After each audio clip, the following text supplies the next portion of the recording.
როგორ დავაჭრათ ძალს ფრჩხილების სწორად. ზოარეს ვიდეობლოგი.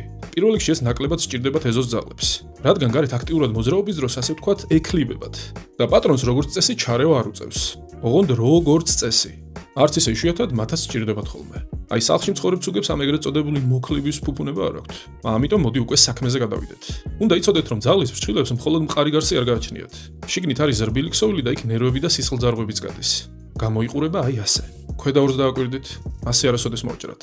აი ზედა ყველაზე ოპტიმალურია. აი მაგალითად მოსაჭრელ და არამოსაჭრელ ნაწილებს შორის სხვაობას ფერებითაც მიხვდებით. იქ სადაც ჭრა არ უნდა გააკეთოთ, ვარდისფერი ჭარბობს, რადგან სისხლძარღვებითაა მდიდარი. უფრო ღია ფერი კი შეგიძლიათ მოკვეთოთ. გირჩევთ პირველ ეტაპზე თხელი ფენა წააჭრათ. იმისთვის რომ მიეჩვიოთ, ნელ-ნელა მიხვეთ და არ ატკბინოთ. მერე უკვე თავადაც ისწავლით. პატარა ძაღლებს ეს პროცედურა როგორც წესი ორ კვირაში ერთხელ სჭირდებათ. დიდებს თვეში ერთხელ. ამისთვის აუცილებლად გამოიყენეთ შესაბამისი მაკრატელი, რომელიც აი ასე გამოიყურება. სხვა სნურაფერს გამოიყენებთ. მიბრძანდით ზოარიაში, პაუკასტის პარტნიორთან და კონსულტანტები თავად დაგეხმარებიან არჩევაში. ზოარიას პროდუქცია ასევე ვოლტზეც დაგხვდებათ.